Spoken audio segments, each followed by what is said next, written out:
자, 시상 편제격을 보겠습니다. 자, 시상이라고 하는 것은 시에 연, 월, 일, 시에 이 시의 천간에 이 시 천간에 뭐가 있다? 이게 편제가 있다는 거죠. 이게 시상 편제격입니다. 자, 볼게요.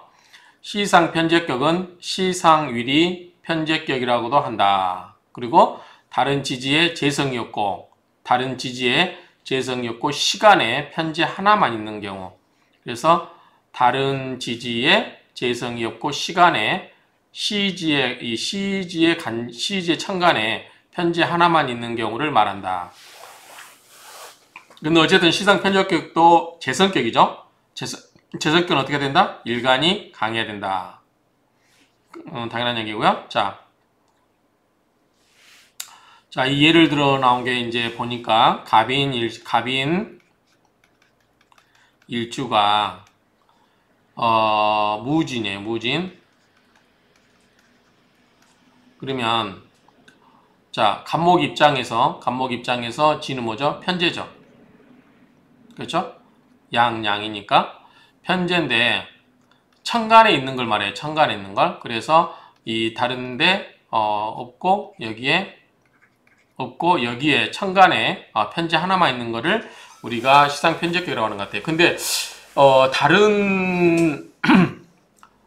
다른 지지라고 해서 그러면 여기에 이 진토도 이 편제잖아요. 그쵸? 여기까지 해당되는 건지 요것만 해당되는 건지 불확실해요. 현재 이걸로만 보면요. 그래서 어쨌든 갑인일생이 무진시에 난 경우에 이것은 천간에, 제시는 천간에 있어야 진격이 된다는 거죠. 천간에. 그래서 만일 세월에 있어서 상잡되면 불순환격이 된다. 세월이라는 것은 뭐 세운이 되겠죠? 세나 원. 그러니까 여기서 세월은 이제 이거를 연, 월 이런데 없고 요 시간에만 편제가 있어야 된다 그 말입니다. 그래서 연월에 편제가 있으면 안 되고 시간에만 편제가 되는 걸 시상 편제격이라고 한다고 그러죠. 시간 천간 위에 편제가 있는 격 이렇게 생각하면 되죠. 다른데 천간에는 뭐가 없다? 편제가 재성이 없다 그 말이죠. 이때는 신왕해야 재물을 감당할 수 있고 식신운에서 제신을 생조하면 기라나 관사로는 일간을 극하여 쇠약해진 흉하다. 이거는 우리가 앞에서 나왔던 일반론이죠. 내가 있고 이 재성이 있고 그 다음에 식신으로 가면 식신은 뭐예요? 식신은 식생제가 되죠. 그렇죠? 식신 생제가 되기 때문에 좋은 거고 재생관 또는 살로 가면 어떻게 돼요? 재성이 관이나 살을 생해줘서 나를 극하니까 내가 어떻게 돼요?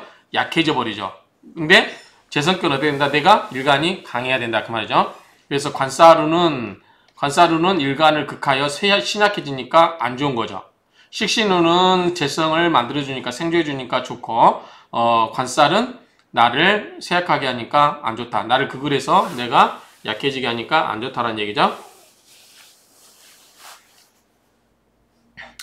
반면에 신강한데 비견도 왕성하면 관사론에서 비견을 제거해야 재성이 활발해지니 하나만 가지고 판단할 수 없다. 이건 앞에서 다 했던 얘기예요.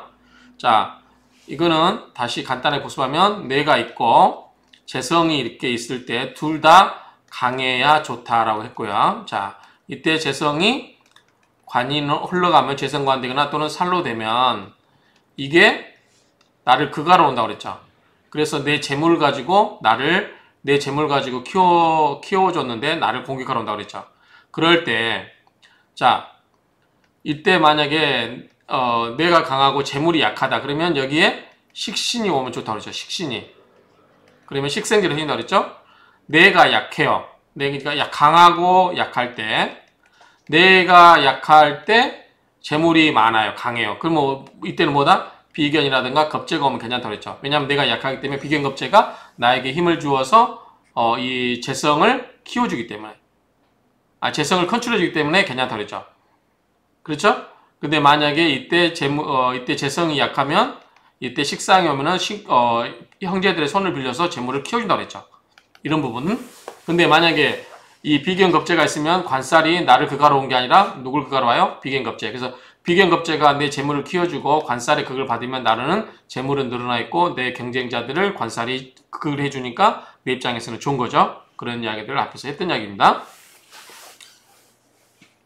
편제만 있는 경우 신앙하면 부유격을 이루는 경우가 많다. 이 고가 옛날 그 시에서 말하기 뭐냐면 편제는 대중의 재물이니 대중의 재물은 뭐예요?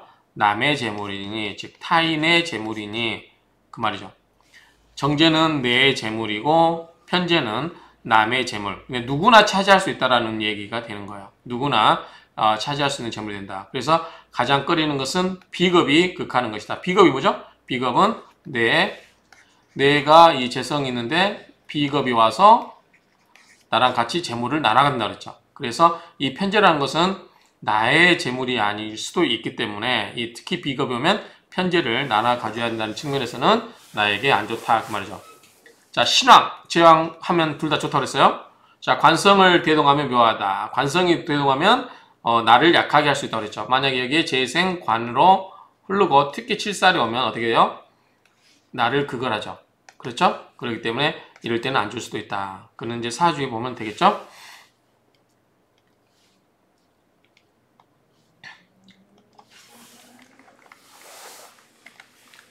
자, 보주활. 보주에서는 뭐라고 했냐면 편제란 양이 양을 만나고 음이 음을 만나고 그렇죠? 편제라고 하는 것은 양이 양제를 만나고 음일간이 음의 재물을 만나는 것이므로 정당한 노력이 아니고 노력으로 얻은 재물이 아니고 편법으로 얻은 재물로 본다. 또 간지에 비겁이 많으면 재물을 뺏긴다고 했죠. 재물을 뺏겨 온전하지 못하다. 이때 관성이 와서 비겁을 극을 해준다. 그러면은 내 재물을 지킬 수 있는 거죠. 그래서 관성이 뭐다? 재물을 지켜줄 수 있는 역할도 하는 거예요. 그래서 관성의 비겁을 극제하지 않으면 재앙이 백출한다. 그 말은 비겁에 의해서 내 재물이 뺏길 수도 있다. 이런 얘기죠. 관성이 있으면 명조가 더 미워진다. 만약 신약한데 재성이 왕하면 어떻게 돼요? 내가 신약한데 재성이 왕하면 내 재물이 안 되는 거죠. 제다 신약사주가 되는 거죠. 내가 약해요. 근데 재성이 왕이에요. 그러면 안 좋기 때문에 이때는 뭐다? 비견급제가 오면 좋아요. 그렇죠? 근데 비겁이 많으면 재성이 뿌리가 없는 것이 흉하다 되는데 어쨌든 이때는 비겁이 오면은 왕한 재물을 컨트롤할 수 있기 때문에 좋죠. 내 입장에서는 뺏길 수도 있어요. 근데 어차피 내가 약해서 내 재물이 안 될 수도 있어요. 그런데 그거를 차라리 남이 아닌 내 형제가 차지할 수 있다라고 보면 굳이 나쁘게 볼 필요도 없을 것 같아요. 그래서 그런 측면에서 보면 좋다. 그리고 만약에 여기서 비견 겁제가 있는데 여기서 식신이 와주면 형제들의 손을 빌려서 내 재물을 키워준다. 근데 이게 왕하기 때문에 별 의미가 없어요. 내가 커야죠. 그렇죠? 그래서 나를 힘을 키워주는 건 뭐냐면 인성이 온다든지 그러면 좋겠죠. 자, 고가 이르기를 시상 편제격은 하나만 있어야 아름답다. 그 다음에 충파가 없으면 부귀영화를 누리고 충파가 있으면 깨진다는 거죠. 폐제나 겁제나 양인이 없으면 석숭 같은 부를 준다고 한다. 석숭이 아마 부자인가 봐요. 즉 신왕하고 제왕하고 신왕 제왕이 좋죠. 식상이 있으면 뭐예요? 재성을 식생제로 흘려주니까 좋죠. 제를 생하면 길하고 형충과 파제는 비겁을 만나지 않아야 길하다. 부귀영화를 누리게 된다. 길하고 부귀 누릴 수 있다. 그 말이죠.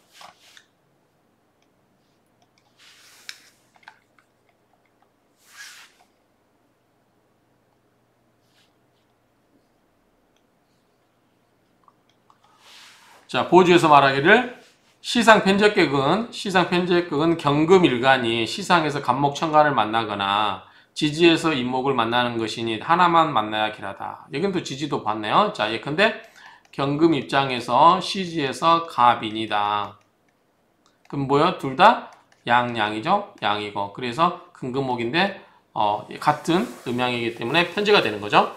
이럴 때 천간에서 만나도 되고 인목 지지에서 만나고 했는데 하나만 만나야 되는 거죠. 하나만. 만약에 연월 이래 자 월이나 연 이런 데서 만나면 어떻게 돼요? 충파하게 되면 크게 꺼린다. 여기서 인신충이 그렇다는 말이죠. 인신충. 그러면 인목과 신이 있으면 인신충이 일어나 버리죠. 그럼 뭐예요? 재물이 깨진다 그 말이죠. 인신충이 그것인데 상충이 없으면 부귀영화를 누린다. 또 신금일간이 자, 경금일간이 이렇게 있는데 또 신금일간이 경금이나 신금이나 겁제 양인을 만나면 아내가 다치거나 재물이 준다. 이제 이 경금 입장에서는 뭐예요? 신금은 뭐죠? 겁제죠. 겁제는 재물을 뺏어가는 거죠. 그러니까 이런 경우는 나한테 안 좋은 자가 결혼한다. 그래서 나의 재물인 재물을 뺏기거나 그 다음에 정제, 아내가 정제죠. 그렇기 때문에 이 정제가 다칠 수 있다. 이렇게 보는 것 같아요. 다치거나 재물이 준다. 그러나 간지에 비겁이 없으면 부기격이 되고 힘이 있으면 석순과 같은 거부가 된다. 시상편제격은 시상편제나 시지편제를 말하며 시상에만 편제가 투출해야 진격이 되고 시지는 가격으로 본다. 그럼 여기 결론이 여기 나왔네요. 자, 우리가 앞에서 봤을 때, 자, 일지가 중심지가 나요. 일간이 있고 연월 일시죠.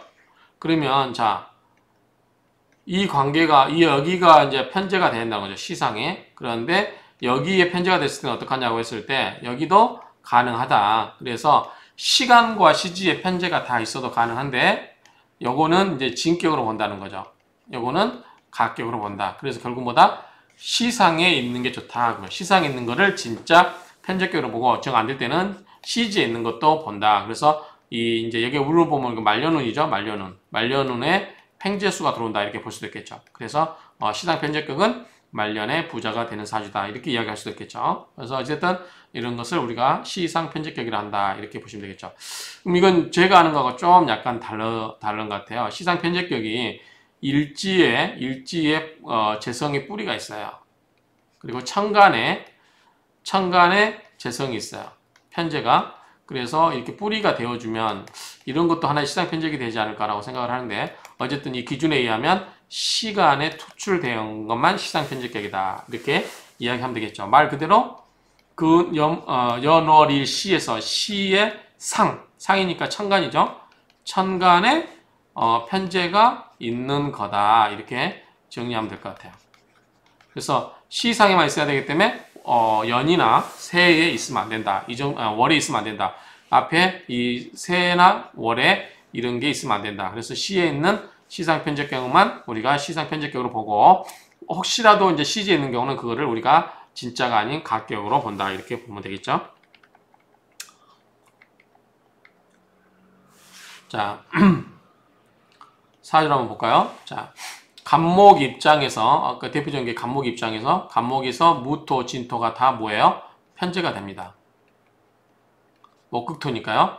양이니까. 그렇죠? 이런 경우를 이제 우리가 두고 봤을 때 시상에 무토가 투출했으니 시상 편제격이다. 간목일간이 인과 진에 자 여기에 인은 뿌리를 두고 있죠. 진은 뭐죠? 진토 속에 을목이 있잖아요. 그래서 뿌리를 두고 있죠. 진의 뿌리를 내리고 자수의 생, 수생목으로 생해주고 또 뭐예요? 이 을목 있죠? 그래서 이 간목 입장에서 칠살 있잖아요. 근금목을 할 수 있는. 근데 을목이 뭐예요? 합을 해버렸죠. 그 칠살을 제거해버리니까 좋죠. 그래서 간목이 뭐다? 일간이 왕하다. 그렇죠? 강하죠? 그 다음에 재성도 강하다. 그래서 좋다라고 하는 것 같아요. 그래서 신강하다. 연간 경금이 투출하고 시상에 무진 토가 들었으니 관살도 왕하다. 뭐 토생금을 해준다는 얘기였죠. 중년 이후 임묘 용신운에 발보가 있다. 이렇게 보면 되고 또 하나는 갑일간이 6월에 다른 해석자 두 번째에서 보면 갑일간이 6월에 즉 가을이죠. 신유술이니까 가을에 생하여 생시에 무토 편제가 투간하고 강하고 연월일에 재가 없어요. 그러면 하나만 있으면 우리가 시상 편제격 그랬죠. 시상에 편제 하나만 있고 연과 월에 이게 없어야 시상 편제격이 된다고 했어 앞에서요. 그래서 연월일에 재가 없어서 시상 편제격이 된다. 사주가 신강하고 재관이 충실하여 재물과 인격이 갖춰 부귀 쌍전하는 사주가 됐다. 부와 귀함이 두 개 다 온전하는 그러한 사주가 된다. 이렇게 정리를 하고 있습니다. 같은 이야기죠.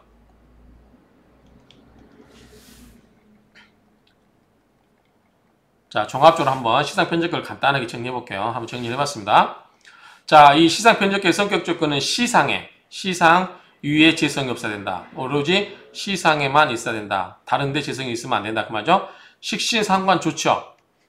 왜냐면 식생지로 흘러주니까 내가 있고 그 다음에 식, 상, 그 다음에 재, 관 이렇게 흐르죠. 또는 살. 그러니까 이 식신상관은 재성을 생겨주니까 좋죠. 생부가 있어서 왕하고 일간 동안 뭐에다 강해야 된다. 자, 명식 중에 비겁이 많거나 재성이 있거나 충형이나 형이 되면 파격이 된다. 비겁이 많은 뭐예요? 이 재물을 나눠 가져야 되니까 깨져버린 거죠. 그러니까 항상 깨진다고 할 수는 없지만 어떨 경우는 비겁이 있는 경우도 좋겠죠. 만약에 일간이 약할 때는. 그러나 어쨌든 기본적으로는 비겁이 많으면 좋지 않다. 왜냐하면 내 재물을 뺏어가니까. 그 다음에 재성이 있거나 충형이 되면 파격이 된다. 이 격이 양호하게 잘 구성되면 대부가 될 수 있고 부를 바탕으로 명예도 얻을 수 있어 부귀상전의 명이다. 행운의 감정은 정관과 인수운이 기운이고, 그쵸? 행운의 감정, 자, 운이 어떻게 흘러가야 되냐 이럴 때 어떻게 흘러가야 되냐면 정관과 인수의 운이 기라고. 인수는 뭐죠? 나를 생겨주니까 강해지고, 정관은 뭐죠? 이 재성이 관으로 흘러서 관이 나의 명예를 빛내주잖아요. 아까 부귀 쌍전이라고 했죠. 그래서 기라고 기둥이 되고, 비견은 나눠 가져야 되니까 안 좋고, 겁재도 안 좋고, 양인도 비견 겁재가 똑같은 얘기죠. 충형 다 안 좋죠. 왜냐면 가산이 파탄되고, 남명의 경우는 처를 극하고, 자, 이거는 뭐다? 남명에게 있어서는 재성이보다 처가 되기 때문에 그래요. 등의 재난이 겹쳐서 빈명이 명이 된다. 물론 명식 중에 구신이 있으면 면할 수 있다. 구신이라고 하는 뭐예요? 구할구자죠. 구할구고. 그러니까 어떤 안 좋은 거를 구해주는 신이 있으면 좋다. 그렇죠? 그렇게 정리하면 될 것 같아요. 그러니까 시상 편적격의 정리는 뭐냐면 시간에 금묘 화실에서 그 시간에 편제가 있고 다른데 편제가 없을 때 성격이 되고, 재물을 키워주는 식신이나 상관은 좋고, 나에게 힘을 주는 뭐 인성도 좋죠. 관도 재물을 지켜주니까 좋고요. 그렇죠? 왜냐하면 재물이 관성요 조묘에 좋은 거냐면, 만약에 이렇게 있을 때 재성이 있을 때 재성을 갖는 사람이 누구요? 비견이나 겁재죠. 나와 같은 형제죠. 그럴 때 내 재물을 탐내고 없애는데 이때 관이나 살이 나타나서 그걸 해버리잖아요. 꼼짝 못하게 해주잖아요. 그러면 내 재물을 온전히 지킬 수 있어서 관도 좋다는 거예요. 관이 재물을 지켜준다는 의미는 뭐냐면 나랑 재물을 나눠 갖는 비견을 제지를 해준다라는 의미로 이해하시면 될 것 같아요. 그런 의미로 보시면 되고, 어쨌든 이 재성은 어떻게 된다? 일간이 강해야 된다. 이렇게 정리를 하면 될 것 같습니다. 이상으로 시상 편집격을 마치겠습니다.